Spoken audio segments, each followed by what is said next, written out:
Sí, buenas noches con todos los fanáticos de la filatelia, con todos los fanáticos del YouTube. Bienvenidos una vez más a una de las conferencias filatélicas de esta tarde en mi oficina, Philatelic Study Group. Esta vez les habla su servidor Paul Novoa de Quito, Ecuador. Una conferencia más con el auspicio de la Asociación Filatélica Ecuatoriana AFE, con el auspicio del Club Filatélico Guayaquil, el auspicio de la Federación Internacional Interamericana de Filatelia FIAF y de la Federación Internacional de Filatelia FIP. Y más que nada, con el auspicio permanente, básico, total y letal de mi oficina. Arrancamos esta charla el día de hoy para mostrarles a ustedes un poquito un resumen de las conferencias que se han hecho desde Ecuador por mi parte hasta el día de hoy. Tenemos alrededor de 10 conferencias dadas, estamos programadas con 18, justo 50%. Tenemos octubre por delante, noviembre por delante y cerramos nada más y nada menos que el Día de los Inocentes, diciembre 28 de 2020. Así que estas son las conferencias de Ecuador, las pueden ver en YouTube o los youtubers para que se suscriban a este canal y que le pongan un like. Los que no lo han visto, bienvenidos. Los que lo han visto, que sigan viéndolo. Bienvenidos a esta conferencia del día de hoy, en donde vamos a tratar las emisiones Waterloo de Ecuador en los años de 1897 a 1901. Vamos a hablar hoy día exacta y precisamente de 3 emisiones, que son las que componen el cronograma de charla para el día de hoy. Tenemos aquí un poquito una línea de tiempo, como siempre, mi costumbre, donde arrancamos un bosquejo general de lo que va a ser para que no se me pierdan, para que se metan en el túnel del tiempo, se transporten conmigo al 1897, acá a Ecuador, en donde van a ver toda la historia de las primeras estampillas emitidas por la casa impresora Waterloo & Sons de Inglaterra, de Londres. 1897, escudo de armas. Vamos a ver también un recorrido interesante en 1897 por sellos bisectados, en algunos casos en esta serie, y también no contentos con bisectar, también los sobrecargaron con otros valores de necesidad para el correo interno, para el correo externo aquí en el país. Luego pasaremos revista por la serie de 1899, que es la serie conocida como la serie de próceres o de hombres ilustres, en donde vamos a ver también bonitas estampillas, bonita historia, y vamos a ver un poco de bisectados también. De la misma manera rematamos, para no cansarles mucho, con una tercera serie de 1901, en otros colores, con los mismos personajes, los mismos hombres ilustres, los mismos hombres interesantes, los mismos héroes de la serie anterior, en donde también tenemos un poco de bisectadas, ya no más sobrecargadas, para cerrar el día de hoy con estas 3 series, una conferencia tranquila, una conferencia bonita, divertida, sin mucho tapujo y con abierto a todas las preguntas que ustedes deseen hacer. Tenemos importantes series programadas para una segunda charla de las emisiones de la casa Waterloo & Sons, que son la serie de 1907, la de 1908, que ya la dio Miguel Naranjo, y 1911, que no se ha dado. Estas tres bonitas series quedarán programadas para un futuro en este mismo canal y en esta misma hora. La emisión de 1897 arranca con el escudo de armas de Ecuador. Toda vez que Ecuador ya pertenecía a la UPU, ya contemplaba esto en los reglamentos, entonces se arrancó con el escudo de armas. Tenemos aquí un bosquejo de un catálogo importante para los filatelistas ecuatorianos, hecho por Bertosa, que nos indica que el 23 de junio, en pleno verano, fue lanzada ya la serie del escudo de armas, una serie ordinaria con hueco grabado de la Waterloo & Sons, con una impresionante cantidad de dentados que arrancan desde el 12 hasta el 16. Tenemos ahí los sellos, tenemos en el catálogo la apreciación de los bisectados y tenemos también la apreciación de un error muy difícil que es el 50 centavos imperforado horizontal. Hablan también de un poco de sobrecargas que se realizaron, un catálogo muy importante, muy interesante, catálogo Oliver Bertosa. Los 4 primeros sellos son el 1 centavo verde, 2 centavos naranja, 5 centavos rojo y el 10 centavos café, que arrancan con esta bonita serie monocolor. El 20 centavos amarillo, el 50 azul, el 1 sucre gris y el 5 sucres lila adornan esta serie. Finalmente tenemos también un espécimen fueron emitidos por la casa impresora en manera diagonal, en letras rojas, a través de todo el sello. Vamos ahora a ver qué decía la literatura filatélica de la época. 1897, América Filatélica, en abril, en Guayaquil, nos decía: nuevos sellos ecuatorianos. Hemos tenido oportunidad de ver las muestras de las estampillas que próximamente pondrá en su colección el gobierno. Tanto la impresión como el dibujo, los citados sellos es de lo más fino. Y no tememos equivocarnos de asegurar que esta emisión es la mejor de cuantas ha tenido el Ecuador. Esto es lo que decían los filatelistas locales, y se da mucho interés ya a la estampilla, comparándola a la emisión de 1881 de la American Banknote. Arrancamos con el primer valor de la serie. Vamos a hacer un recorrido de la manera tradicional de esta charla del día de hoy. Arrancamos con el 1 centavo de la emisión del 1897. Como ustedes pueden ver, como les mencioné anteriormente, hay una cantidad grande de dentados. Aquí hay una irregularidad en este bloque de 6. En la parte derecha tenemos un dentado muy diferente al que está en la parte izquierda, inclusive disímil de la parte superior y la parte inferior en el 1 centavo verde.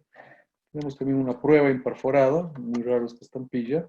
Y arrancamos también aquí mostrándoles un bloque, un bonito bloque, en donde nos da la pauta que todas las hojas, las planas, venían de 10 por 10, 100 estampillas, y cada una de ellas tenía una numeración en la parte superior derecha. Hay una leyenda que dice que la Waterloo Sons imprimía doble todo y se quedaba con una hoja para sus stocks. No está comprobado eso, pero lo que sí está comprobado es que están las que se recibió en el país, fueron numeradas todas en la parte superior derecha. No existen dos números repetidos, todas son diferentes. Aquí se puede apreciar grandes rasgos que ya de hecho este bloque tiene problemas con el dentado, tiene muchos problemas con el dentado, fallas en el dentado y no tiene continuidad en el mismo. Para hablar un poquito ya del 1 centavo en lo que respecta a franqueos, estamos hablando aquí de una publicidad para Nueva York, donde pagaba apenas 1 centavo, enviada por Seminario Hermanos de Guayaquil. Esta es una carta de mi amigo Luis Carló, que me ayudó con la pieza esta que les acabo de mostrar, en una tarjeta postal. El costo de la tarjeta postal para exterior era 3 centavos. Aquí estaba impreso el 2 preimpreso, así que había que ponerle 1 centavo adicional complementario. El 1 centavo verde servía de manera excelente para realizar esta labor. El 2 centavos de la emisión del 97 es un sello naranja, igual, aquí pueden ver en la parte superior, está ya un dentado 1414, que ha sido medido. Y en lo que respecta a lo que es envíos, es relativamente rara este tipo de estampilla suelta en carta, ya que la mayoría de los 2 centavos servía para complementar tarifas del exterior. En este caso está enviando publicidad a la ciudad de Hamburgo, sale de la ciudad de Guayaquil el 2 centavos de la emisión de 1897.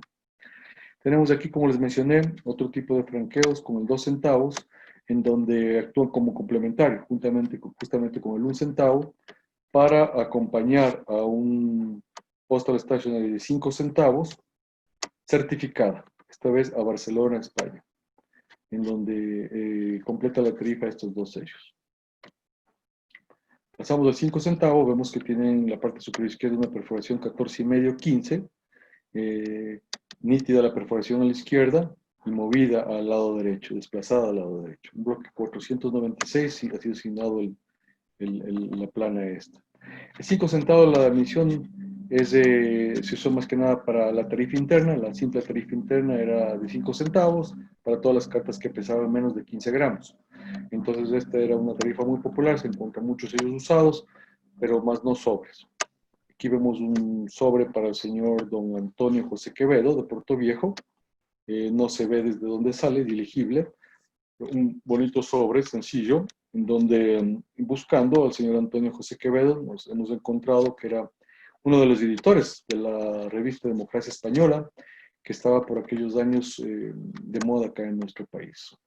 El señor Antonio José Quevedo, hemos buscado también, y había sido un secretario de Estado, un diplomático, y justamente este tipo de cosas nos ayudan, este tipo de sobres, para investigar los destinatarios y investigar los remitentes y tener un poquito más de idea de quiénes eran los que enviaban, quiénes eran los que recibían las cartas. Antonio José Quevedo, de Puerto Viejo, también era editor en Manabí, Ecuador, del ayuntamiento. El ayuntamiento, justamente en 1897, como ustedes pueden ver abajo, Puerto Viejo, octubre de 1897, era un periódico municipal del cantón. Puerto Viejo es una ciudad en la costa ecuatoriana, muy cercana a la provincia de Manabí, muy cercana a Manta, a la costa del puerto de Manta. Este es un ejemplo de cómo podemos nosotros ir dándole seguimiento a las cartas y estudiando un poco de historia a la vez de nuestro país. Por otro lado, tenemos un bonito franqueo que no está muy nítido debido al volumen, al tamaño de la carta. No hemos podido sacarle una copia completa, íntegra. Esta es una plica judicial con 15 sellos de 5 centavos que envolvía algún caso judicial enviado a la ciudad de Riobamba. Esta es una pieza proporcionada por nuestro colega de Guayaquil, el doctor Luis Carlón. Muy bonita plica con un franqueo múltiple de 5 centavos. Muy parecido a los que ustedes conocen de la primera emisión, que ya en la segunda y tercera emisión fueron cayendo en desuso, pero se ha encontrado en 1897, inclusive todavía plicas de este tipo. Pasando del 10 centavos, podemos ver que se ha medido arriba el dentado, teniendo un 15-15. El sello de 10 centavos era la tarifa simple para el exterior, para un peso menor a 15 gramos. Podemos ver aquí una carta a Guayaquil, justamente a Nueva York, una carta de Guayaquil enviada a Nueva York por una tarifa al exterior por cartas con menor peso de 15 gramos. Esta fue enviada por el señor Juan Cruje de Guayaquil, en la parte de atrás está su emitente, y tenemos el pony del Reception Paydol en Nueva York. Tenemos otro del tránsito también de Nueva York en 1898. Me parece que este es el primero, el que marca la hora de recibo de la correspondencia. Está dirigido a Barclay Company en Nueva York, está dirigido a la Stone Street 44. Hemos indagado también esto en internet y hay mucha historia de la Stone Street, es un distrito histórico de Nueva York, en donde podemos ver qué tipo de compañía era esta Barclay, haciendo un poquito más de investigación. Juan Kruger, la persona que envió la carta, era un exportador de cacao muy importante. Se movía en el país de 1870 a 1920. Podemos ver aquí que los alemanes jugaron un papel muy destacado dentro de lo que es la sociedad guayaquileña, los comerciantes, los exportadores. Y el señor Juan Kruger, investigando un poquito para sacarle provecho a este sobre, aprender de historia, vemos que abrió en 1896 un negocio de importación ferretera, pasando a representar a varias líneas marítimas y vendiendo seguros alemanes para incendios. Amasó una gran fortuna y llegó a poseer la hacienda cacaotera San Remo. El Ecuador en aquellas épocas era uno de los más grandes exportadores de cacao del mundo, si no el más grande. Y Juan Kruger, se convirtió en uno de los comerciantes más representativos de la élite porteña hasta finales del siglo XIX. Entonces, de esta manera podemos ver cómo aprendimos quién es el remitente de esta bonita carta, ¿no? Y podemos ver el almacén de Juan Kruger en 1897. Por otro lado, pasando el sello ya más pesadito, el 20 centavos, 1897, vemos también que está marcada el dentado, la medida del dentado, 14 por 14 en este caso, ha sido la medida. Bonito sello de 20 centavos. Tenemos aquí un sobre de López y Guzmán. ¿Quién era López y Guzmán? López y Guzmán hermanos, tenía un capital muy amplio y conformó la sociedad en 1880. Él se dedicaba a vender letras de crédito, representó muchas líneas marítimas y compañías de seguros, y finalmente tenía cargo en la Junta de Directores del Banco Central del Ecuador, que era el banco más importante del país, y finalmente especuló con inmuebles urbanos. Esto es lo que nos dice el Internet en libros antiguos. En aquel momento le denominaban especulación, ahora le denominan broker de bienes raíces. Esa era la empresa López y Guzmán de Guayaquil, en donde hace un envío a los señores Grace Company en Nueva York. De las élites económicas de 1900, vemos que justamente pertenecía la empresa López y Guzmán de Guayaquil a un importante sector de Guayaquil. Tenemos detrás el Pony Paydol, recibido en New York, doble tarifa al exterior, cartas un poquito más pesadas de 15 gramos, hasta 30, de entre 15 y 30, pagaban 20 centavos. Y finalmente, estudiando un poquito quién era Grace Company, vemos que Grace Company estaba ubicada justamente en Nueva York, y aquí tenemos un poquito de historia. También habla de la Stone Street, que hablamos hace un ratito, y Grace and Company ocupó el edificio del banco, de uno de los bancos más importantes. Estaba manejada por Malena Borman y fue absorbida después por otras empresas que crecieron hasta el norte. Ahí están ejemplos típicos de que a través de estas cartas podemos no solamente ver la estampilla, sino ver su ruta y ver también, hacer una investigación más profunda de los remitentes y los destinatarios, lo cual nos da un punto más sobre la historia de aquellos momentos.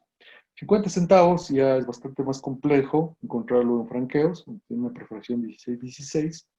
50 centavos podemos ver aquí en un franqueo filatélico. Francisco Meneses era un filatelista muy importante de Guayaquil, en donde vemos que está franqueando esta carta. Me imagino que contenía sellos, muy pesada. Y la carta sale para Scott Steinman Coins de Nueva York. Entonces, obviamente era una remesa de estampillas locales. Esta salió en Guayaquil, tiene una tarifa cuádruple, tiene más de un certificado, 5 centavos y un aviso de recepción de 10, lo que da unos 55 centavos, una carta muy importante, perteneció a la colección de King y de Ferrari, y luego de Conex. Es una de las pocas, o quizá la única, que se conoce en carta al exterior o carta local con el sello de 50 centavos. Tenemos un plica civil, en donde también tenemos un sello de 50 centavos franqueando. Es un uso judicial, esta vez del Juzgado Segundo Municipal del Cantón de Riobamba, en donde por costos se pone por costos de envío, no costos judiciales, sino costos de envío.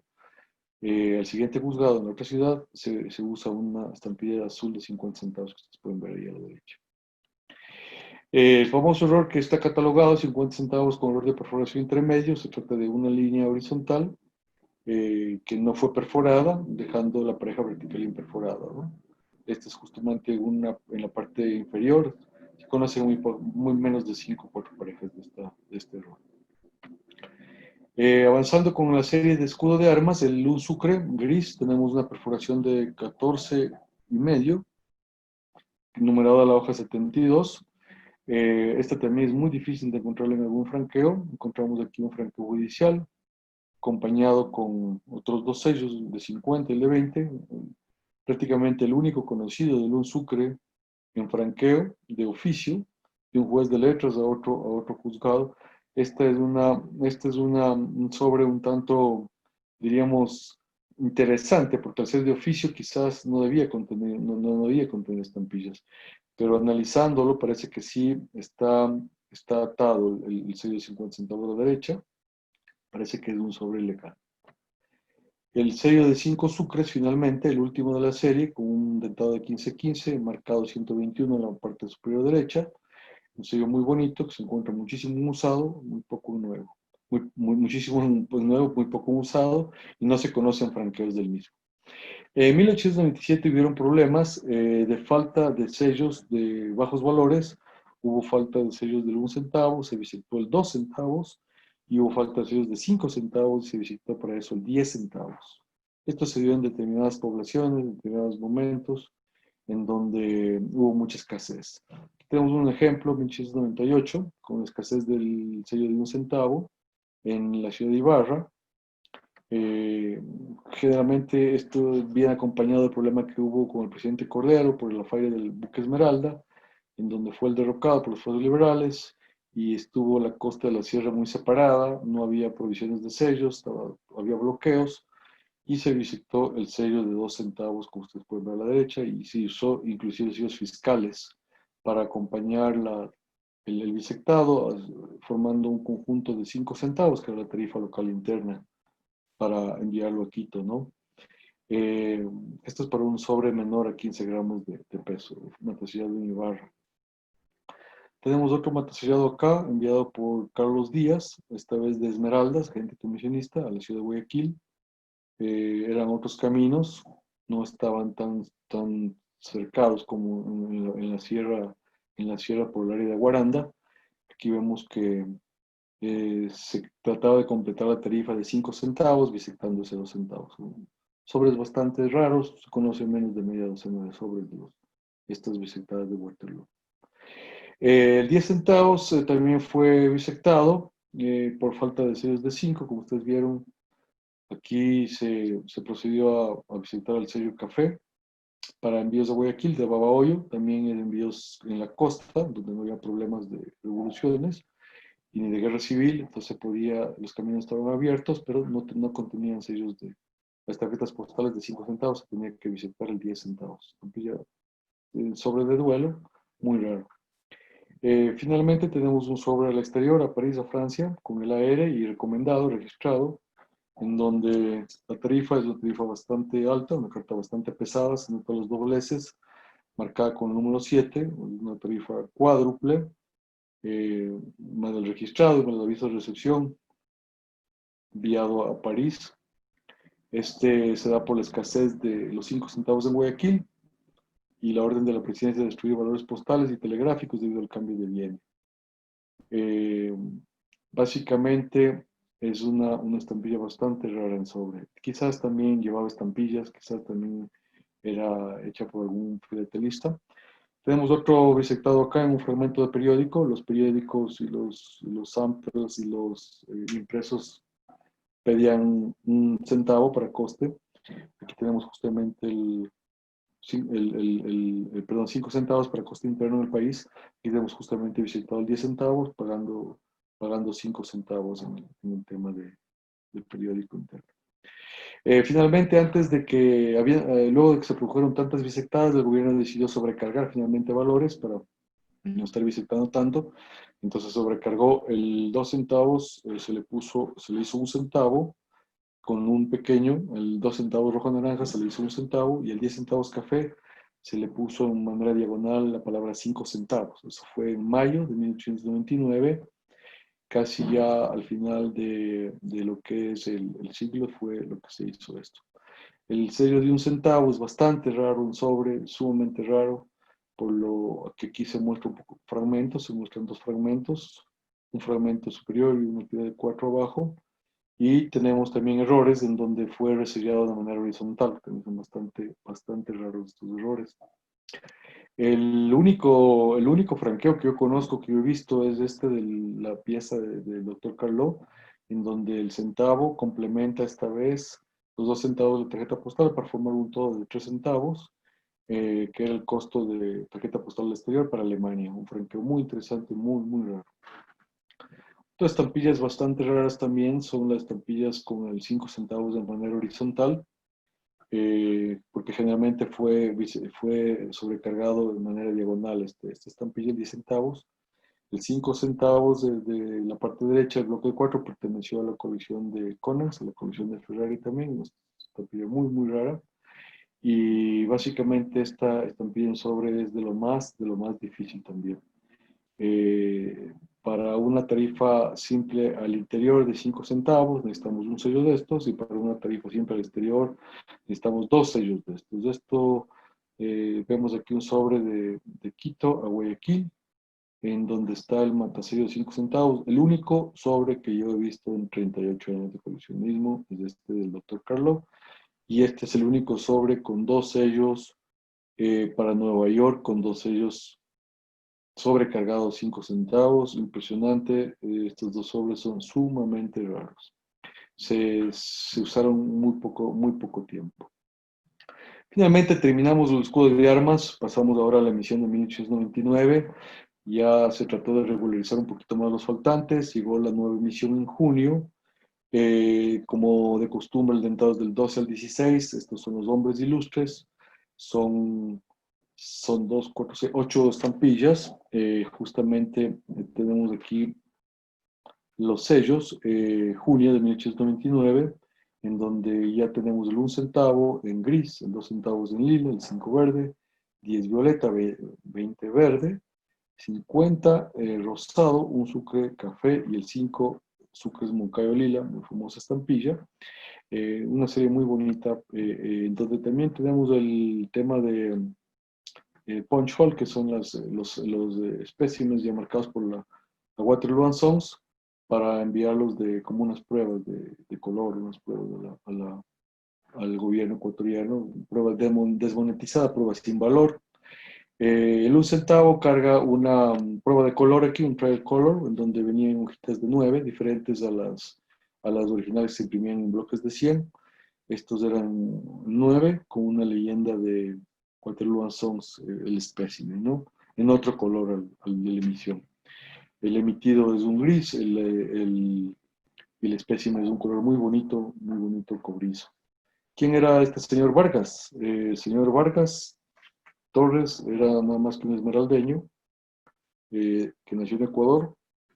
Fue un revolucionario político y un militar ecuatoriano. Fue un personaje clave en la revolución liberal de Eloy Alfaro, que tanto les hemos contado.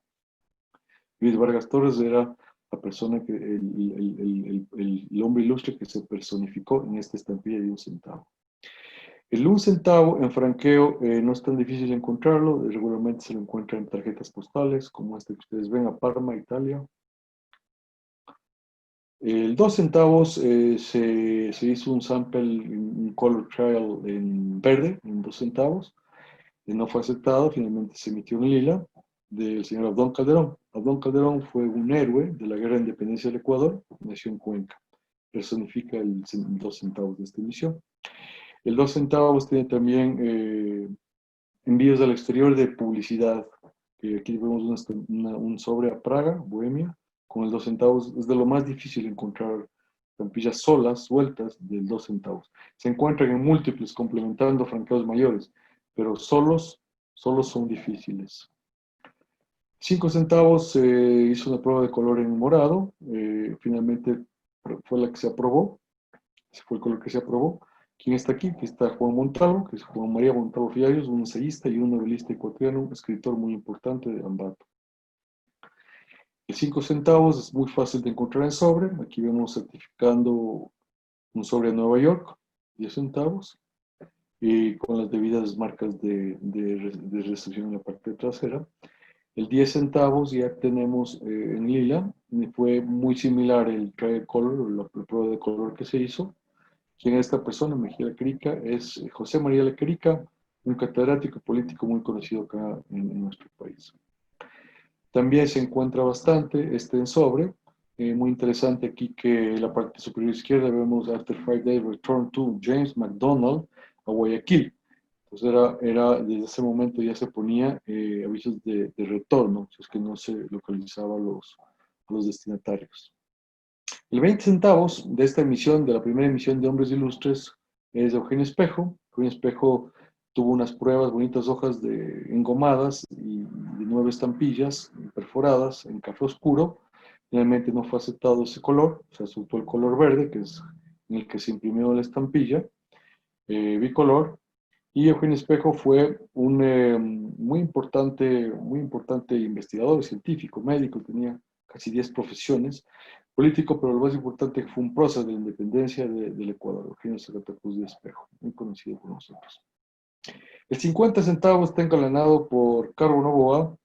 Carbo Novoa vino con una estampilla celeste, en principio, que fue la que se aceptó para la siguiente emisión de 1901, y esta emisión se aprobó un color vino, que ustedes pueden ver a la derecha. Pedro José Carbo Novoa nació en Guayaquil, fue un político muy importante, diplomático y escritor ecuatoriano. 50 centavos en sobre, es muy difícil.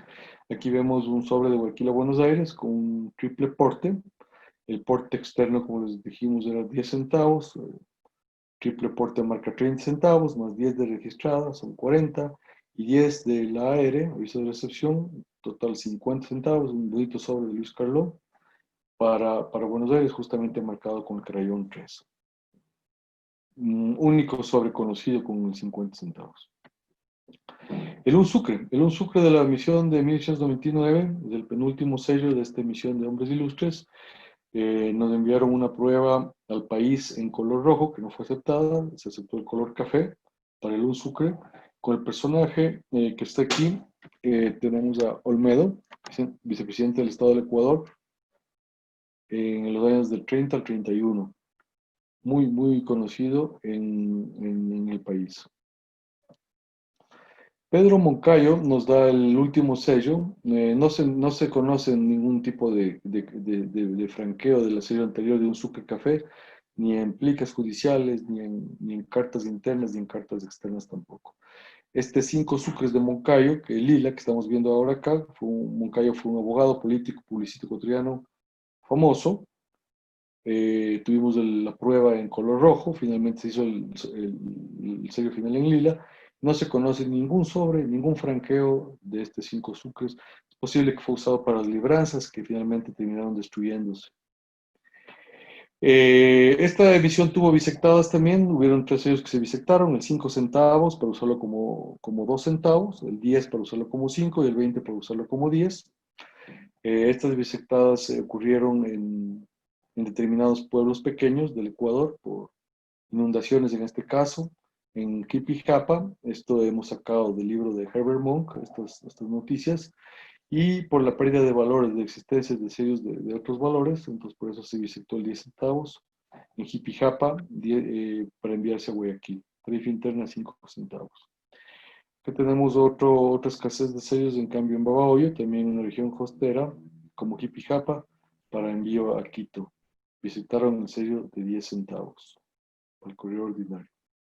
Esto es lo que respecta a la emisión de 1899, los bisectados que tuvo. Finalmente, se menciona en los catálogos una bisectada de 20 centavos. Lamentablemente no hemos podido conseguir un sobre con esta bisectada. Tenemos únicamente la imagen de este fragmento, faltante de 10 centavos. La tercera y última serie es la serie esta de Hombres Ilustres, la segunda serie de Hombres Ilustres, en donde simplemente se cambiaron los valores, los colores, perdón, los valores sí fueron los mismos, se cambiaron.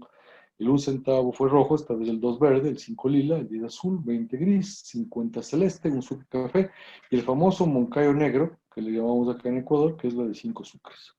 Esta es una serie que fue emitida en 1901 dentro de lo que es el tema de Waterloo and Sons. Igualmente se encuentran sellos con el huequito punch hole, que son el sample, el desmonetizado, para que no tengan valor, enviados por la casa matriz.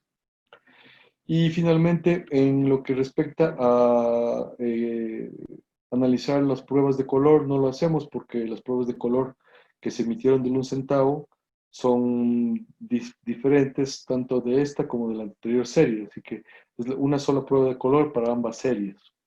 Así que por eso no la vamos a poner acá. Y tampoco vamos a hablar del personaje, porque hablamos del mismo, es exactamente la misma historia de la serie anterior. Simplemente cambian los colores. Lo que son las tarifas siguen las mismas. Tarifa para el exterior, 1 centavo para impresos. Les pueden ver ahí arriba superior derecha. Un impreso para Nueva York, donde marca un solo de lo que es Vargas, en rojo. 2 centavos de la emisión 1901, también en verde esta vez. Fue muy usado en tarjetas, fototarjetas. Sofía Terán tiene muchos envíos con fotos de Guayaquil, y aquí estamos viendo una pareja de 2 centavos. Esta es la parte posterior, enviada a los Estados Unidos. Tenemos otro sobre más pequeño, muy difícil encontrar únicamente el 2 centavos, como les mencioné anteriormente, solo el sobre. Se encuentra generalmente en parejas o en múltiples, pero el de abajo es un sobre pequeño en donde se encuentra enviado a los Estados Unidos. Quizás esto es una publicidad. Tiene unas interesantes marcas en la parte posterior de llegada, y más que nada la que más me llamó la atención es esta, que es Train Late, y que el correo está atrasado, ¿no? El número 1 no sé realmente qué querrá decir, sería interesante estudiar de qué se trata esto, pero es una marca que no se encuentra muy comúnmente, es Siracusa, Nueva York. Pasando al 5 centavos de la emisión de 1901 en lila, donde está Juan Montalvo, tenemos unas cartas muy interesantes, ya que se trataba de la tarifa interna simple. Aquí vemos una carta de los constructores del ferrocarril, de John Harman, que era uno de los vicepresidentes de la construcción del ferrocarril, enviando al consulado británico a Quito alguna comunicación. En un interesantísimo matasello alegórico que no conocíamos anteriormente, Esta es una pieza del doctor Carlo y analizando su contenido, su remitente, John Harman estaba acantonado en Wigra. Wigra era una de las zonas donde el tren paraba, una de las estaciones más importantes para el tema del tren en lo que es el inicio de la cordillera de los Andes. Ahí tenemos este bonito metasello en este sobre de 5 centavos. Tractaba también como complemento dos sellos de estos, sustituyendo uno de 10 para el envío sencillo externo al exterior de, de la carta para Morris Offler, recibida en Nueva York, 1902. Otro sobre interesante para el exterior, David Lawrence, es este enviado de una ciudad muy pequeña en la costa ecuatoriana, Colimes.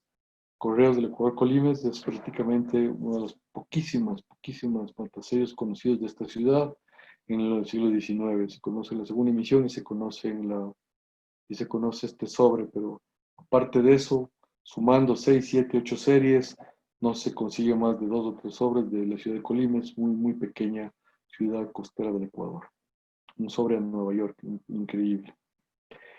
Pasando al 10 centavos de la emisión 201, vemos que un bonito sobre aquí, enviado a la ciudad de a San Galén, Switzerland, vía Nueva York, esta vez a Europa, con el 10 centavos por estreno, y otro sobre exactamente a la misma dirección, enviado vía Nueva York, pero esta vez a través del Vapor Perú, en donde cada uno de ellos marca los 10 centavos para la tarifa externa. Hemos puesto la foto del Vapor Perú, de la Pacific Steam Navigation Company. El 10 centavos de la emisión de 1901 también se lo encuentra pagando un impuesto judicial, no solamente en franqueos, sino en un impuesto. Aquí tenemos una carta en donde se habla de un juicio debido a unos problemas de litigios internos y a la no presencia en Saraguro, que es cerca de Loja, del personaje que está siendo juzgado, donde finalmente estos dos sellos actúan como una especie de impuesto para legalizar el documento. No es un envío de un sitio a otro, sino una especie de legalización del documento. No se usaron estampillas de fiscales que se debían haber usado, sino se usaron estas estampillas de la tercera serie Waterloo, la segunda serie de Hombres Ilustres. El 20 centavos ya es un poco más difícil de encontrar, un poco más pesado. Aquí también tenemos un sobre muy interesante, que quizás de los más interesantes de esta conferencia. Es un sobre que va desde Guayaquil a Suiza, está enviado a San Gallen, a Suiza, pero pide que vaya por la vía Valparaíso-Buenos Aires, por la vía del sur, el Pacífico Sur. Toma el vapor Mapocho, podemos ver la foto a la derecha del vapor Mapocho, y marca 30 centavos a San Gallen, ¿no? Doble tarifa externa por la cordillera de los Andes, ¿no? Imaginamos que lamentablemente no se aprecia muy bien en la parte delantera la fecha para apreciar si debe haber sido tratarse de en verano, debe haberse de octubre a marzo o febrero, debe haber estado mandándose este sobre para que pueda pasar por aquellos sitios, ¿no? Voy a Valparaíso, Buenos Aires, ustedes ven en el mapa cómo sale de Guayaquil para Valparaíso. Valparaíso salta la cordillera para lo que es Buenos Aires y finalmente de Buenos Aires es trasladado vía Atlántico, una ruta muy rara para Ecuador, que siempre transitaba todo por Panamá, ¿no? Carta muy interesante. El 50 centavos de 1901 es una estampilla que no consta, no se conoce ningún tipo de franqueo, lamentablemente. El Sucre de Olmedo sí tenemos un franqueo que es exactamente igual. El anterior es un franqueo en donde actúa como fiscal, donde en la parte posterior dice que Federico Mora paga por el concepto de 50 sucres, paga este impuesto, ¿no? Y está matricillado en Guayaquil por el jefe político, 1902, en marzo de 1902, y nos cuentan que por medio de la presente, el señor hace un pago de 50 sucres por un tema legal y se le proporciona el debido estampilla para proporcionar el debido documento legal, ¿no?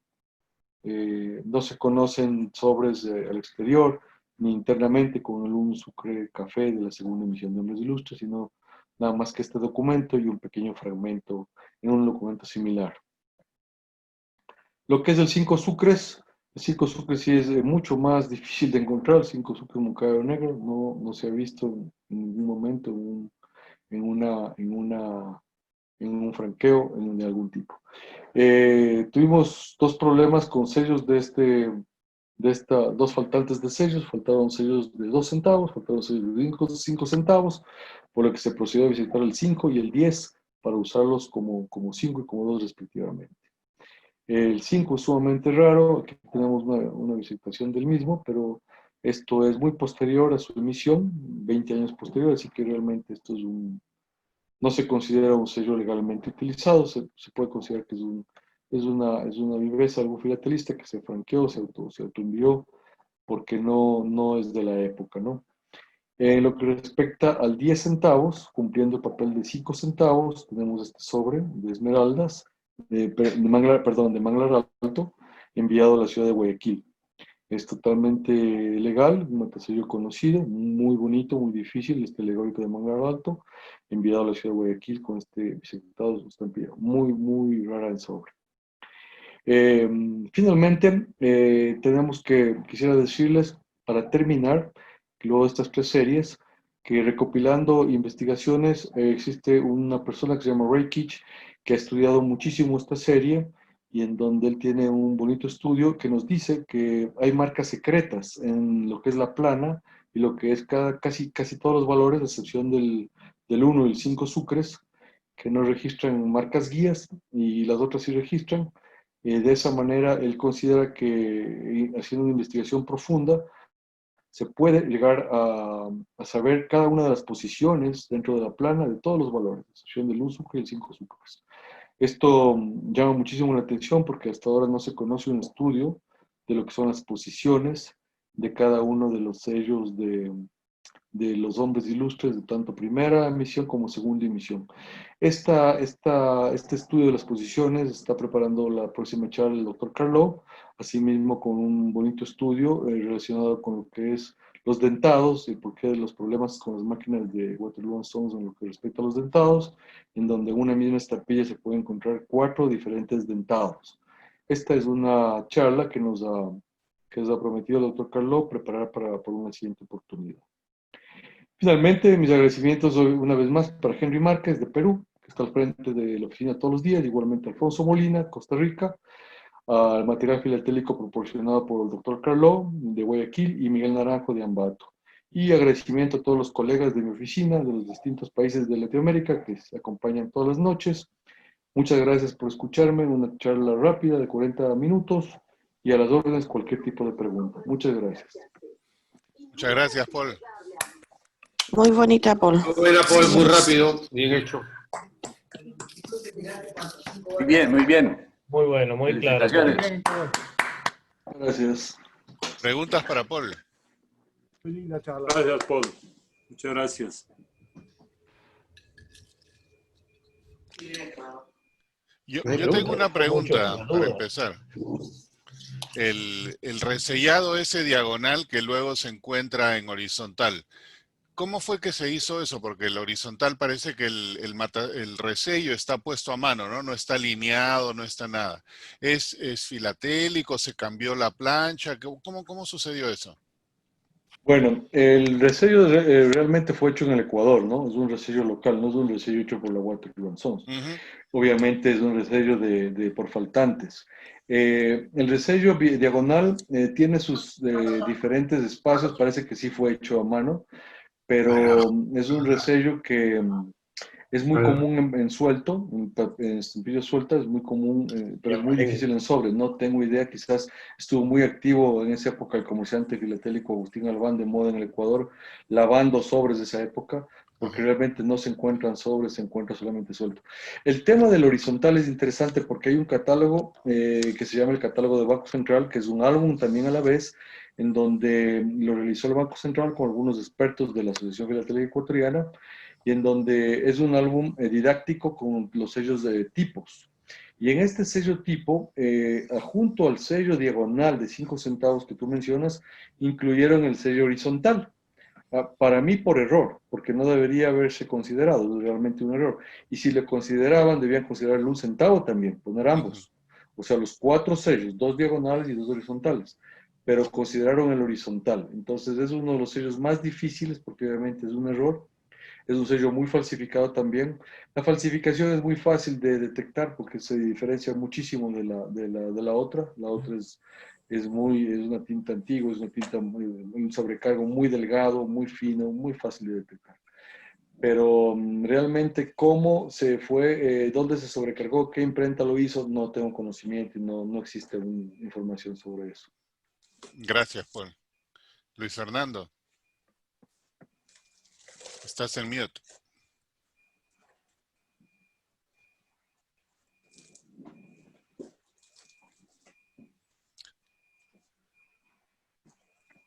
Luis Fernando, si estás hablando, estás en mute.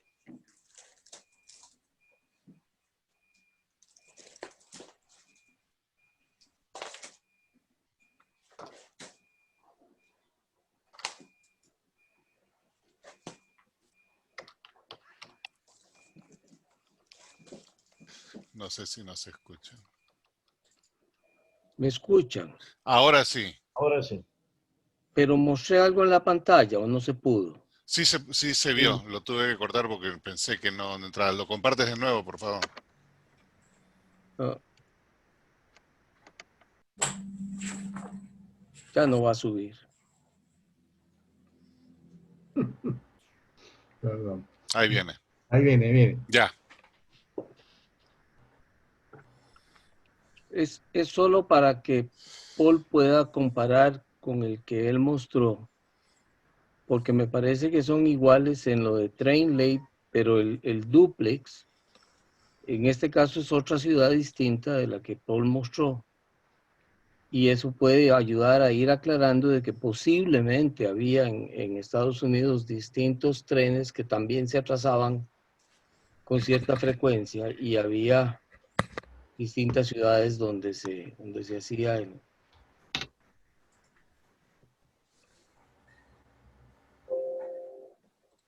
Eso sería. ¿Lo viste, Paul?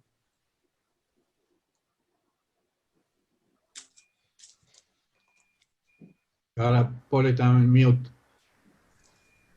Sí, disculpen. Sí, exactamente, me parece que es exactamente igual que el anterior, pero este es de Chicago, ¿no? La otra era Nueva York, Sí, eso es. pero tiene lo mismo, ¿no? Train delay, delay, Mail delayed. mail delay, ajá, muy interesante. Y las fechas son parecidas, Ujú. ¿verdad? Claro, 1895, el otro es 1897, parece que en la época, ¿no? Son contemporáneos. Ok. De hecho, ese tipo de marcas de tren atrasado se dan en varios países que tenían vías ferroviarias extensas. Estados Unidos, Argentina se da también bastante de tren atrasado. Lo interesante sería ver cuál era el rango en el cual consideraban que el tren estaba atrasado, porque si hay una línea tan compleja, obviamente afectaría todo. Entonces, ¿qué tiempo le darían para estar atrasado? ¿Media hora? ¿Una hora? Solo de curiosidad. Habría que ver ahí los que son los manifiestos de los ferrocarriles de Estados Unidos. Yo no se me ocurre otra fuente. Mm. Pero quizás hay un protocolo de tolerancia, me imagino, pues, ¿no? Porque uno se demora, afecta a todo el resto.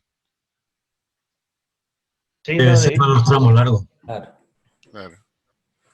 Perdón, debe ser para los tramos largos. Para los tramos largos, ¿no? Ujú. Posiblemente. ¿Preguntas adicionales para Paul?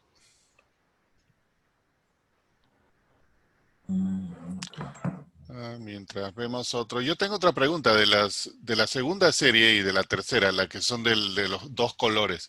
¿De eso hay centro invertido? No existe centro invertido. Es la misma serie que Miguel Naranjo nos expuso sobre el ferrocarril, esa Sí. triangular, no sé si ustedes se acuerdan, y justamente no existe ningún tipo de centro invertido. Existen centros levemente desplazados hacia los costados, ¿no? Hacia arriba, hacia abajo, Sí. porque entonces se ve que la matriz era diferente, ¿no? Pero no existe ni centro invertido ni tampoco centro vacío. Sería hermoso tenemos esos errores, pero no se conoce.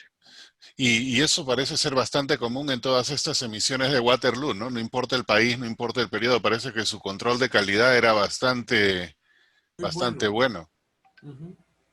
Una cosa interesante de esto es que leí en el estudio este señor de los Playflows, que se destruyeron todas las comunicaciones con el gobierno ecuatoriano para hacer la serie y que casi no se encuentran comunicaciones respecto al tiraje y respecto a cuánta cantidad ellos hicieron. Eso ellos desprofeso lo destruían. No sé por qué. ¿Y solamente de Ecuador o cualquier serie? Yo leí el tema ecuatoriano, no sé si de otro país. Luis Fernando, ¿quiere decir algo? Sí, sobre las cosas de Waterloo. Aquí en Costa Rica se ha estudiado bastante porque hay una serie de Waterloo que rigió en un periodo bastante dominante, que es de 1892 a 1901.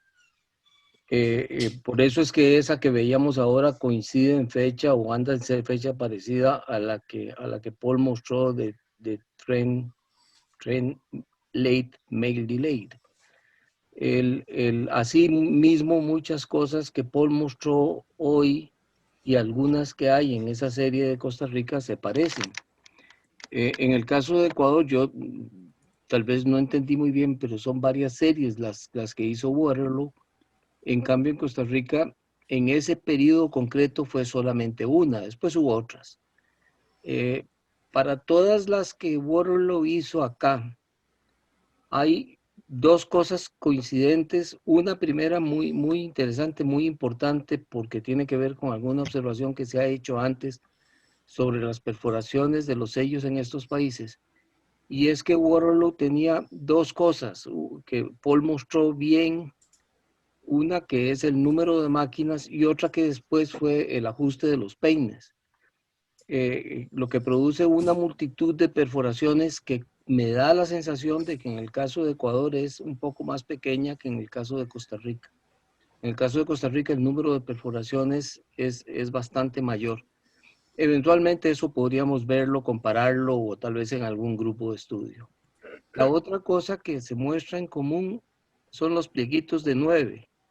Nosotros tenemos eso bastante documentado y no existe, en el caso de Costa Rica, ninguna comprobación de que los plieguitos de 9 sean pruebas, ni de color, ni de la emisión de ninguna naturaleza. Todos los plieguitos de 9 que se conocen en el caso de Costa Rica son posteriores, bastante posteriores. Tal vez en algunos casos 15 años o más a la emisión de la serie. Y algunos estaban en los catálogos de vendedores.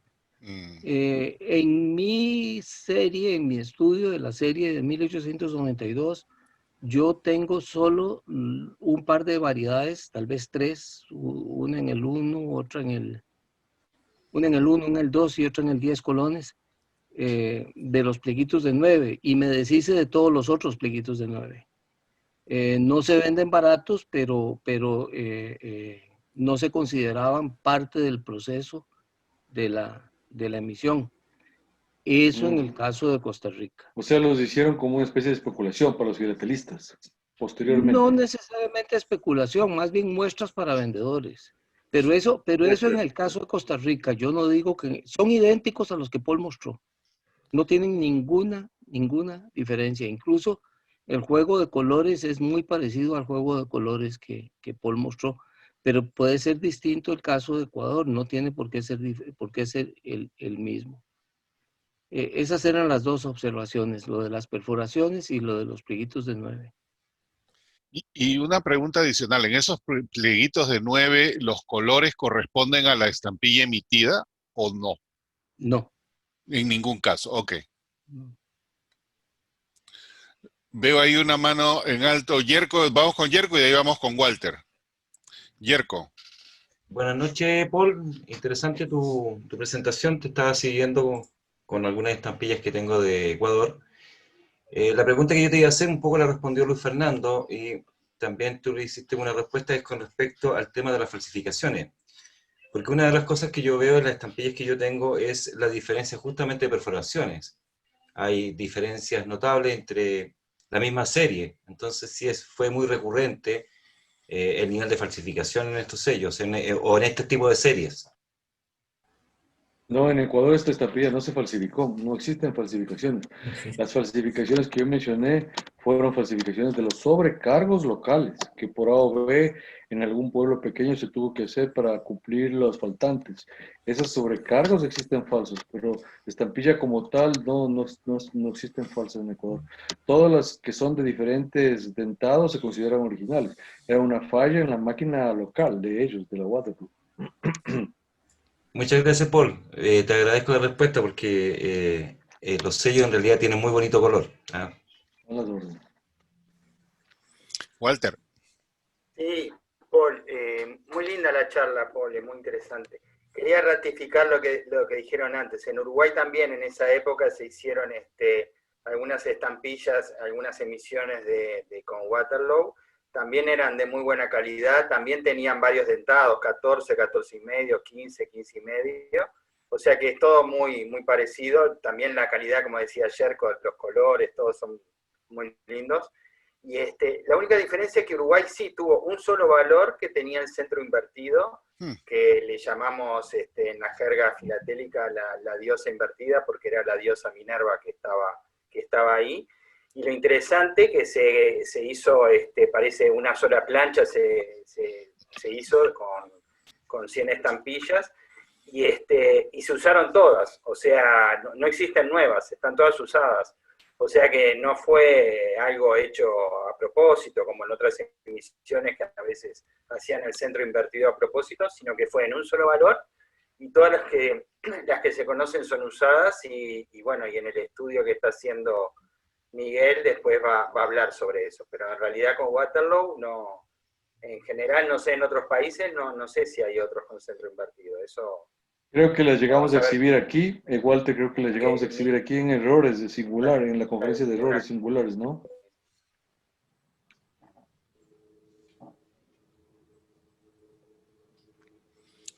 Se congeló Walter, creo, la conexión al internet. A mí, en realidad esto me estaba moviendo y estaban todos ustedes congelados. Sí, ahora sí, Paul, ¿qué me decías? Sí, me parece que esa estampilla con centro invertido la mostramos aquí en la conferencia de errores filatelia singular. Lo mostraste, sí. Es verdad, ahora me acuerdo. Por eso, y es raro, porque Waterloo realmente tenía muy buena calidad.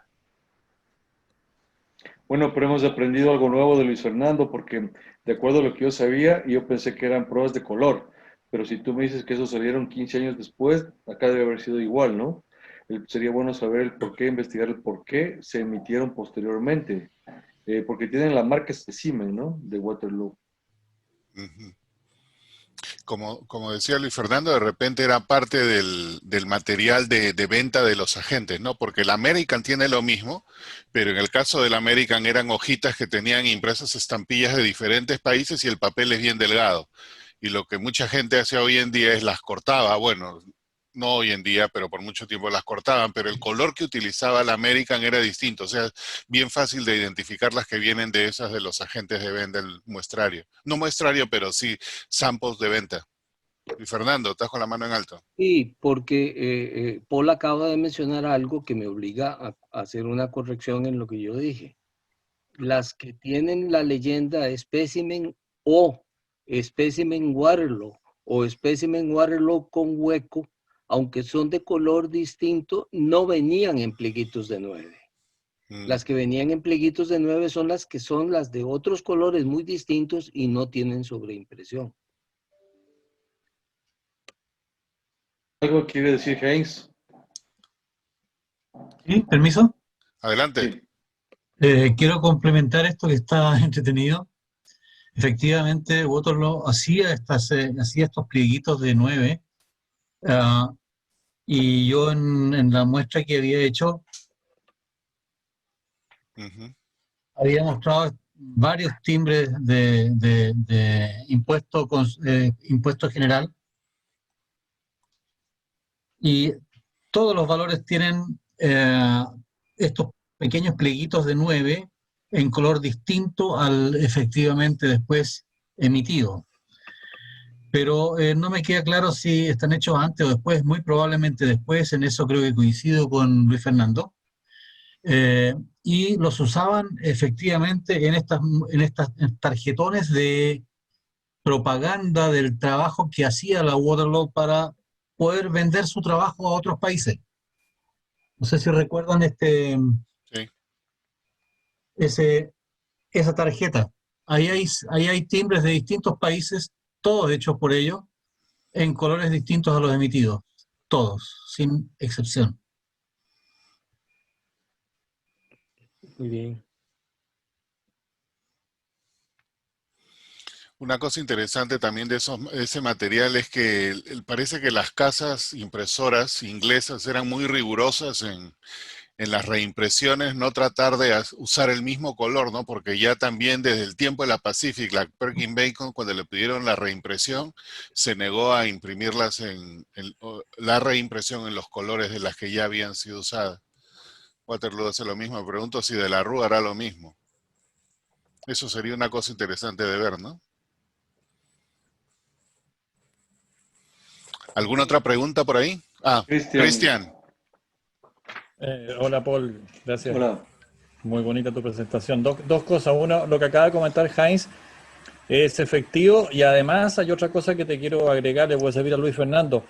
Hay un amigo coleccionista chileno que se dedica a la serie que hizo Waterloo acá en 1900, que es coincidente con esa época, que tiene también un plieguito, porque yo lo tuve a la vista, así que sé que es verdad, con la sobrecarga justamente Waterloo and Sons Specimen, y lo tiene no diagonal, lo tiene vertical. Y es el único que he visto, digamos, aparentemente bastante escaso. Eso es lo que les iba a decir. Y lo otro que te iba a comentar también, Paul, es respecto a la carta que va vía los Andes, sale Buenos Aires a Europa, que en esa época ya el tránsito entre Valparaíso y Buenos Aires era muy fluido. Ni siquiera era necesario ir en verano. De hecho, tanto es así que había correspondencia que iba a Europa que prefería la vía Los Andes porque llegó a ser la más rápida de todas. Ya en el plazo entre 1900 en adelante, de hecho, la parte del tren trasandino que no se había construido finalmente era un trecho muy corto en la parte chilena. La parte argentina estaba todo construido. Era muy rápido, era muy eficiente, y eso significaba que la correspondencia llegaba de forma bastante expedita. Incluso en verano habían 3 viajes a Buenos Aires, es decir, 2 por semana, y a veces los días sábados. Así que la vía Los Andes, Buenos Aires era muy usada. Qué simpático. Oye, ¿y qué pasa con las cartas de Perú? ¿Hay cartas de Perú que cogían esa vía para ir a Europa también? ¿O cartas de Colombia? Quisiera yo saber si había también. No, lo que tú tienes es rarísimo. Es muy extraño. Yo lo atribuyo al hecho de que tiene que haber ocurrido algo en la vía Panamá que haya obligado a buscar otra alternativa. Porque evidentemente que eso no es la... O sea, yo he visto mucha correspondencia y normalmente incluso hay una cosa que era muy clara. El correo chileno, si la ruta de destino era Europa y se iba por los países del Pacífico al norte de Chile, necesariamente tenían que tomar la vía Panamá. ¿Ya? Es decir, yo incluso lo mostré en un gráfico que en una exposición, Callao, Guayaquil, Colombia, estaban obligados a mandar la correspondencia por esa vía, porque las otras vías eran más largas. Pero lo que tiene que haber ocurrido en el caso de tu correspondencia es una situación excepcional, indudablemente que sí. Pero el tránsito por la cordillera podía ser muy rápido. Qué bien, gracias Cristian por aclarar eso. Incluso tengo una carta que a ver si se las puedo mostrar algún día, que se demoró a Buenos Aires 2 días. Wow. Increíble, digamos, por vía cordillera. Es lo máximo que he visto, pero 2 días, estoy hablando de 1900, ¿ah? Exactamente, entre 1900 y 1910 de haber sido, no estoy muy seguro, pero en esa fecha, 2 días es impresionante. Si fueron 2 días, tiene que ser probablemente después de 1910, que cuando ya se inauguró completamente el ferrocarril trasandino, que de un solo viaje recorría toda la cordillera, unía directamente de un solo tirón, tanto como se llama, Santiago con Mendoza.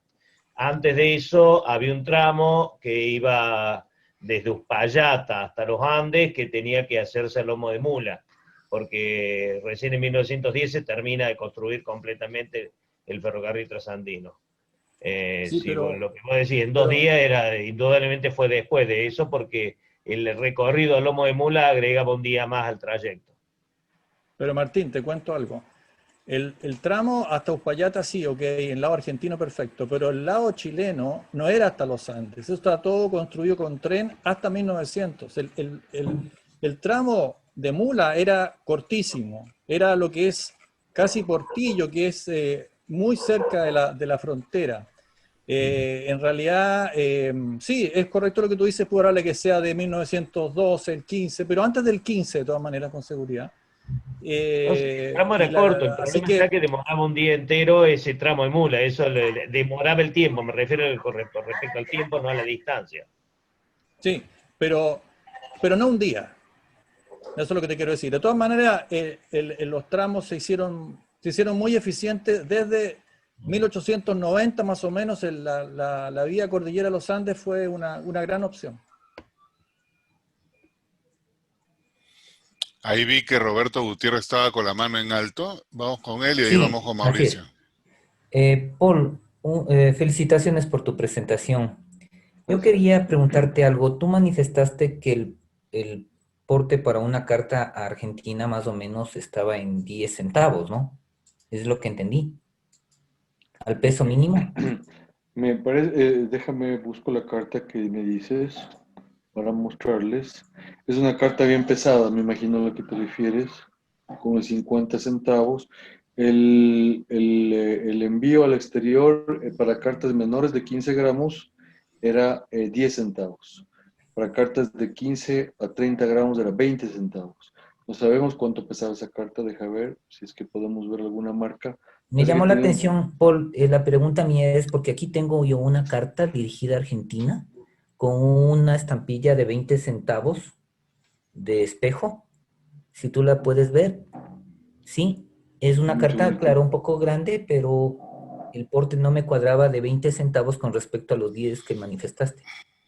Claro, pero es una carta doble la que estás mostrando, Ya, porque es grande, debe ser, no el franqueo simple al exterior es 10 centavos, el sencillo, el de ya, menor a 15 gramos. Esa ya, carta que tú tienes se ve grande, se ve que pesaba entre 15 y 30 gramos, por eso tiene doble porte al exterior, 20 centavos. 20 centavos, ya. Exacto. Esta de acá tiene cuádruple, y cuádruple y encima más tiene el AR y el registrado, por eso marcaba los 50 centavos. Ya, listo. Te agradezco, Paul. Mauricio. Gracias, Paul. Muy interesante tu charla. 2 preguntas. Una, Waterloo también hizo especies fiscales en este periodo para Ecuador. Y la otra, con relación a estas hojitas de 9, y que esta pregunta también va para Luis Fernando. ¿Cómo de qué año son las hojitas de 9 de Costa Rica, Luis Fernando? A ver, la primera pregunta, la más fácil, respondo yo. Lo que respecta a otras emisiones, Waterloo sí, hizo las emisiones fiscales que justamente están decorando tu fondo ahí atrás. Hizo también un par de tarjetas, una tarjeta postal de 3 centavos, 5 centavos, no sé si Teddy me corrige, Teddy que sabe muy bien de las tarjetas. Creo que es 3 centavos y 5 centavos, una tarjeta postal.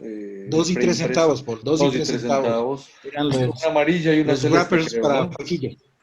Exacto. Hicieron dos. Amarilla dos, y azul. y Tú azul, presentaste sí. una linda carta. Sí, la que tiene el complementario, ¿no? Exactamente. Sí, y esa carta es muy particular porque no se hizo válido el valor de la indicia del entero. Normalmente esa le pusieron solo franqueo adicional y no se la hacía válido el valor del indicia del entero postal. Ocurre eso muy comúnmente porque el formato de ese wrapper era idéntico al de una carta, entonces la usaban así. Permíteme, Teddy, la abro para que nos expliques con... Justamente a mí me sobraba unos centavos de ahí, la tengo justamente aquí. Permíteme para poderla presentar, tu explicación sea complementada con una figura.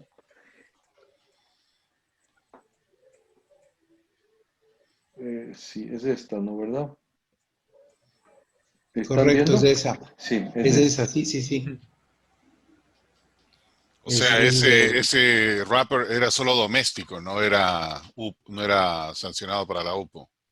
Era una fajilla para impresos, pero no se conoce realmente ni un solo uso que haya sido a ley, o sea, enviando impresos. Todos los wrappers de estos están con feos adicionales y sin utilizar el valor del entero, solamente el valor de las estampillas adicionales. Que aquí se cumple eso, ¿no? Sí. Y está certificada, ¿no? Para Europa. Sí.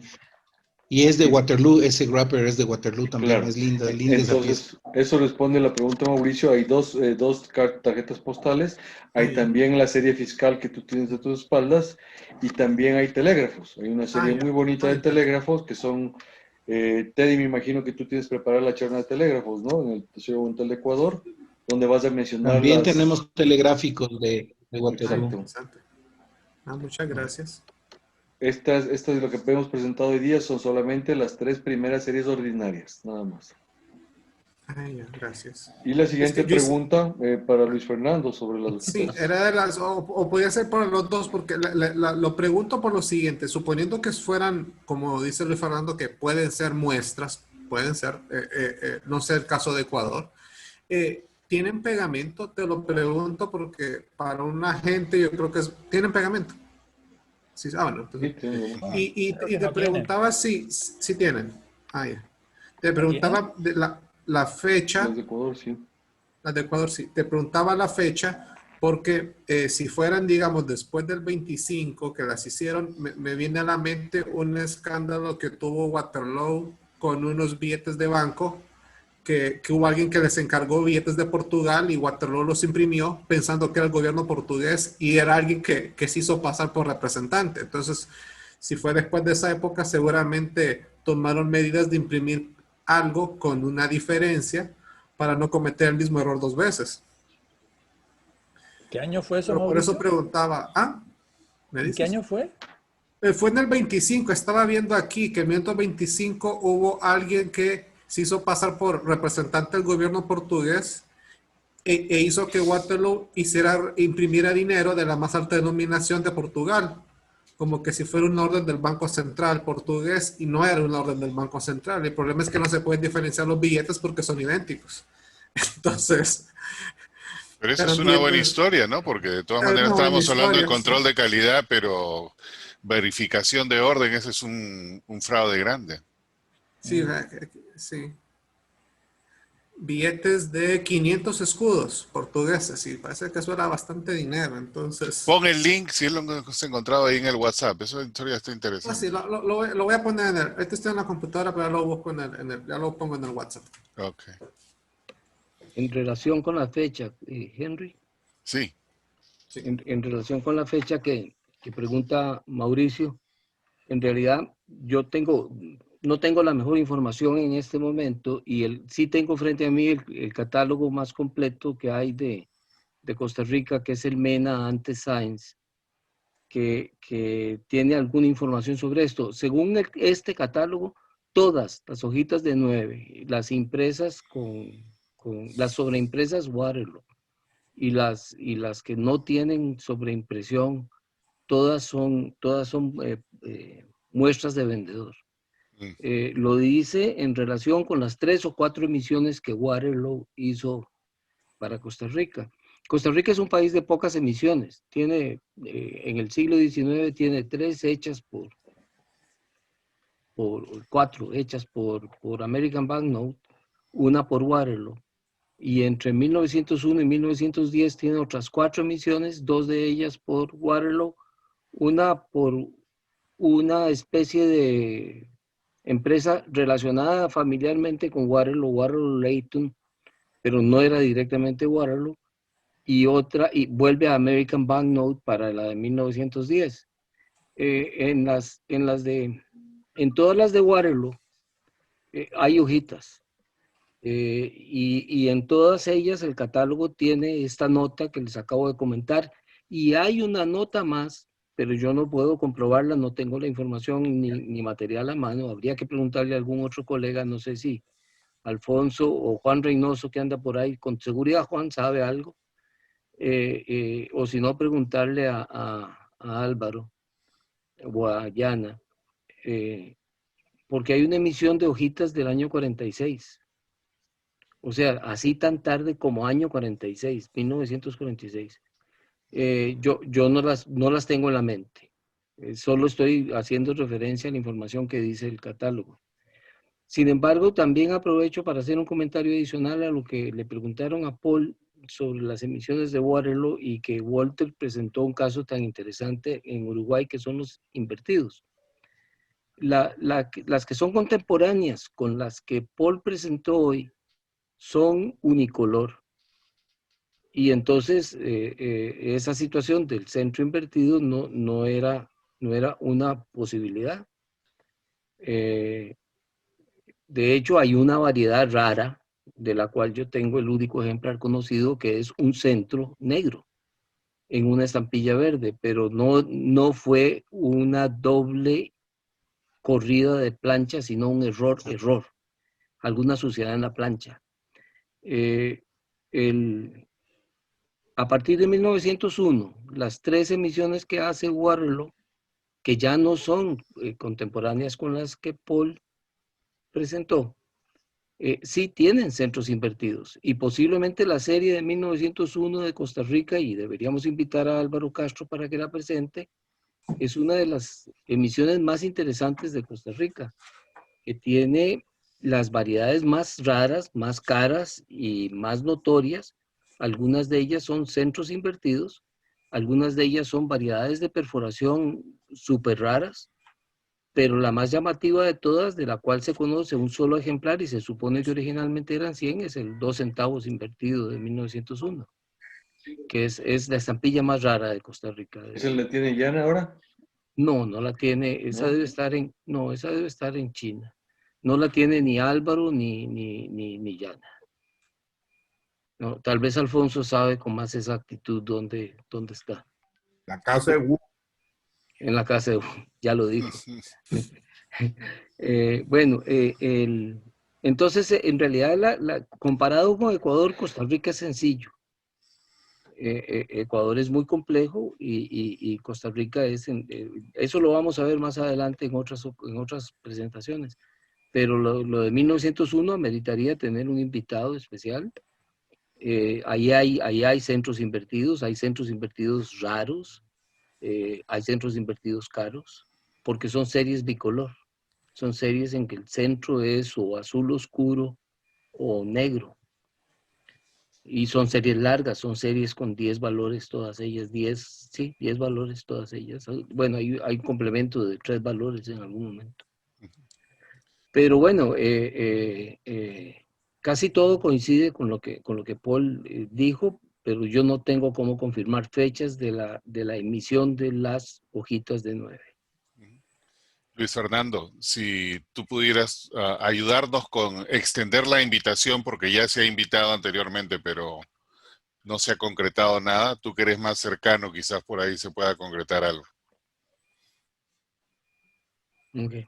Listo. Julio César. Quería agregar, voy a compartirles unas hojas. A ver si sale. ¿Cómo se hace esto? Ya. Acá está la hojita de 9, pero en timbres consulares Sí. de Perú, pero también posteriormente, este es de 1910. Esta se imprimió, el valor real fue en color negro, acá lo hicieron en azul, pero posteriormente hicieron unas individuales, estas. ¿Ves? Que también eran pruebas, y el de 50 soles fue en azul y el de 100 en negro. Entonces hay dos presentaciones. ¿De qué año es esto? Porque las Este es del impresiones... 36. Ah, ya, ok, sí. La primera es del 10 y esta es del 36. Ok. Porque las primeras estampillas postales de Perú impresas por Waterloo son de los 30, pues, ¿no? Más o menos, sí. Estos son en timbres, estamos hablando, ¿no? No, sí. Pero en los timbres ya había contrato con ellos en 1910, ¿dices? En 1893, la primera serie de consulares imprime en 1893. Waterloo, ok. Waterloo, sí. Ok. Gracias por ese dato, no sabía. Ah, ya. Ahora no sé cómo salgo de acá. Yo te saco. Ya está, ok. Listo. ¿Puedo agregar algo? Por favor. Waterloo también emitió papel sellado en el año 1901 para Ecuador. Pero pasó algo raro porque tuvieron que resellarlo nuevamente, con el mismo valor. Debido. La de 1901 no existe sin resello. Creo que fue el incendio de Guayaquil, o algo parecido a lo que ocurrió con la faja de impresos. Eso. También imprimió la primera serie de timbres consulares, creo que es del año 1905. Completando la pregunta de Mauricio, ¿qué más imprimieron los de Waterloo? Y como yo presenté cuando hice mi charla de telégrafos, también imprimieron formatos de telegramas, los de la Waterloo. Si se acuerdan, para la parte del ferrocarril en el sur, para los telégrafos también imprimieron formatos de telégrafos.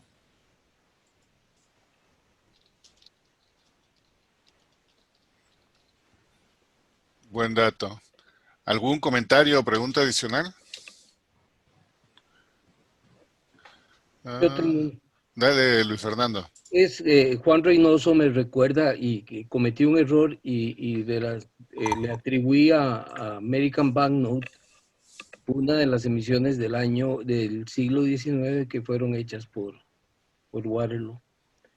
En realidad se las repartieron resumiéndolo en sencillo, dos American Banknote y dos Waterloo. O tres Waterloo. ¿Y hay razón para eso, otro de ser equitativo con contrato o solamente fue algo accidental?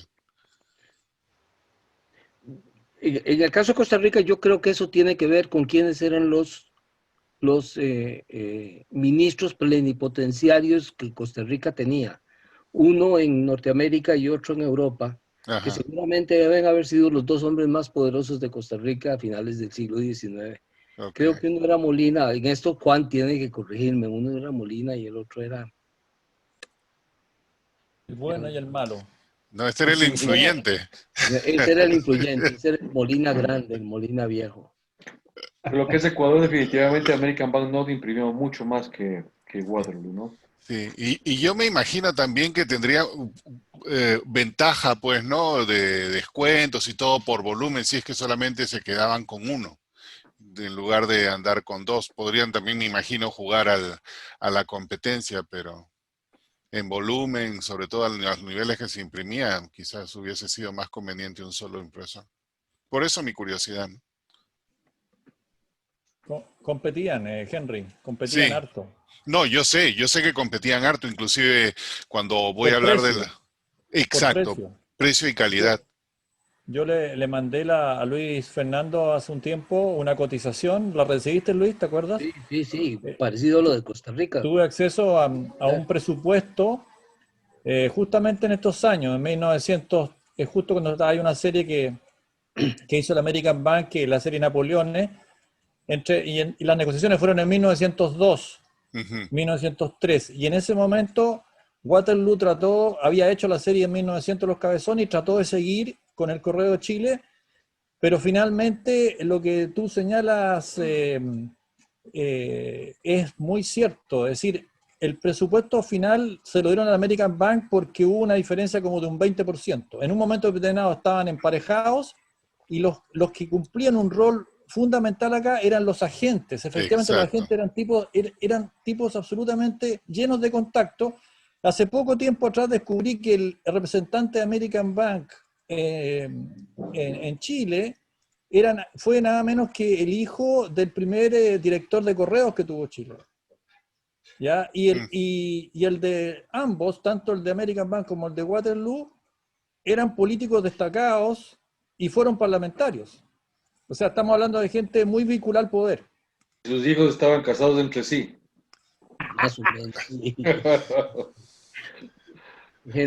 Lobistas siempre han existido, ¿no? En todas partes. Sí. Eran lobistas profesionales totalmente. Sí. Sí, dale. Es que me recuerda, aquí Juan Reynoso, que debe tener una laringitis horrible porque no habla él, sino que me manda los mensajes a mí. COVID se llama la laringitis esa, COVID. Que el embajador en Europa era el Marqués de Peralta, Manuel María Peralta. Entonces y se llamaban Manuel, los dos creo, Manuel Molina, uno en Nueva York y Manuel María Peralta, que tenía sede alterna y se movía entre ellas, entre Londres, París y Madrid. Eran los dos hombres más poderosos de Costa Rica por muchísimos años. Esos eran tiempos también de transformación en toda América, ¿no? Porque todavía había como cierta aristocracia que se quería mantener y todo eso. Es la época del Perú que le llaman la República Aristocrática. Estaban destruyendo toda la parte colonial y estaban tratando de reconstruir la ciudad al estilo Francia. Menos mal que vino alguien y paró todo. Oye, pero Henry, la República Aristocrática, eso era más o menos a Rambas de Lomar. Empiezan en los 90, en los 1890. Y llega Comienza ahí, hasta los en 20. la parte final, donde él, junto con González Prada, decía de que el Perú era Lima, Lima era el Jirón de la Unión era el Palais Concert, y el Palais Concert era él. Sí, ahí en esa época teníamos bastantes personajes que vivían su propio, más que raros. Vivían su propio estado mental. Por supuesto que sí. Comenzando con los presidentes de esa época. Así es. Bueno, ¿alguien más por ahí?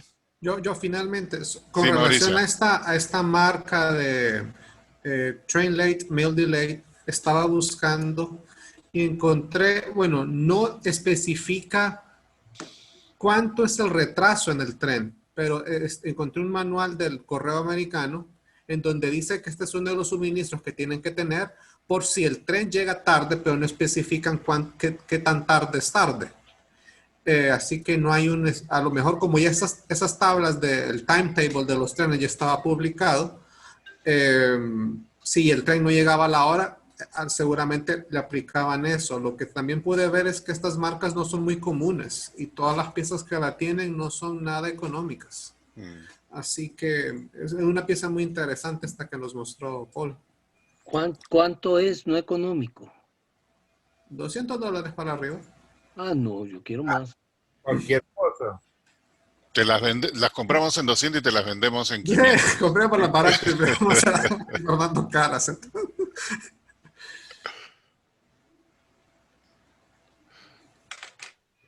Bueno, con eso, Paul, nuevamente muchas gracias por continuar ilustrándonos sobre la filatelia de Ecuador. Y el día de mañana...